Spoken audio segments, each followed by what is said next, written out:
আজ 20শে জুলাই বাংলাদেশ টাইম সন্ধ্যা 6টায় প্রথম টি-20 ম্যাচে মুখোমুখি হবে বাংলাদেশ বনাম Pakistan. Sher-e-Bangla international cricket stadium মিরপুরে অনুষ্ঠিত যাচ্ছে ম্যাচটি। তো এই ম্যাচে কোন দল জিততে পারে সেটাই আপনাদের সামনে আলোচনা করব এবং এই মাঠে কোন দলের পারফরমেন্স কেমন সেটাও আপনাদের সামনে তুলে ধরব। তাই ভিডিওটি সম্পূর্ণ দেখুন, আর ভিডিওটি যদি ভালো লেগে থাকে তাহলে ভিডিওটি লাইক করে চ্যানেলটি সাবস্ক্রাইব করবেন। তো বন্ধুরা, প্রথম টি-20 ম্যাচে বাংলাদেশ ও পাকিস্তান তাদের শক্তিশালী একাদশ নিয়ে ম্যাচ জয়ের লক্ষ্যে মাঠে নামছে।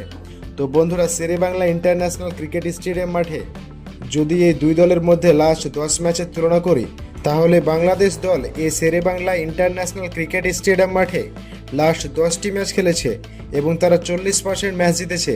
এবং শেরেবাংলা ইন্টারন্যাশনাল ক্রিকেট স্টেডিয়াম মাঠে বাংলাদেশ দলের অ্যাভারেজ স্কোর 134 রানের, হাইয়েস্ট স্কোর 158 রানের এবং লোয়েস্ট স্কোর 108 রানের।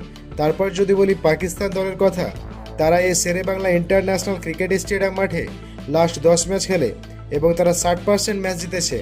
এবং এই শেরেবাংলা ইন্টারন্যাশনাল ক্রিকেট স্টেডিয়াম মাঠে পাকিস্তান দলের অ্যাভারেজ স্কোর 127 রানের, হাইয়েস্ট স্কোর 190 রানের এবং লোয়েস্ট স্কোর মাত্র 82 রানের।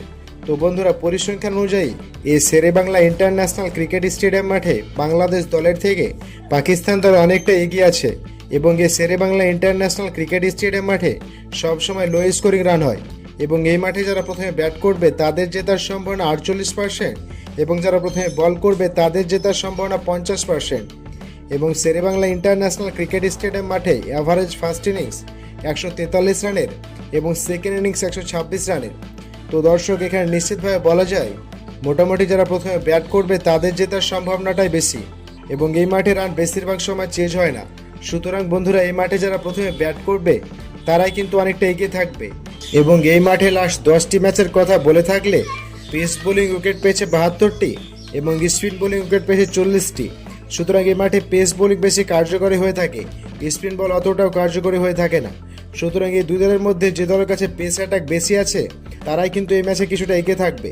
দর্শক, যদি হেড টু হেড কথা বলি, লাস্ট 10 ম্যাচে এই দুই দলে দেখা হয়েছে, যার মধ্যে বাংলাদেশ টিম মাত্র 1টিতে জয় পেয়েছে এবং 9টিতে জয় পেয়েছে পাকিস্তান দল। এদিক থেকে বাংলাদেশ দলের থেকে পাকিস্তান দল অনেকটা এগিয়ে আছে। কিন্তু শেরেবাংলা ইন্টারন্যাশনাল ক্রিকেট স্টেডিয়াম মাঠে বরংবরই বাংলাদেশ দল ভালো খেলে। তো বন্ধুরা, আজকে সন্ধ্যার ম্যাচে বাংলাদেশ দল পাকিস্তানের বিরুদ্ধে কেমন খেলে এটাই দেখার বিষয়।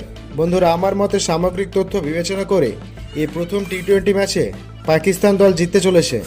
আপনাদের মতে বাংলাদেশ ও পাকিস্তান দলের প্রথম টি-20 ম্যাচে কোন দল জিতবে বলে আপনি মনে করছেন সেটা অবশ্যই কমেন্ট করে জানাবেন।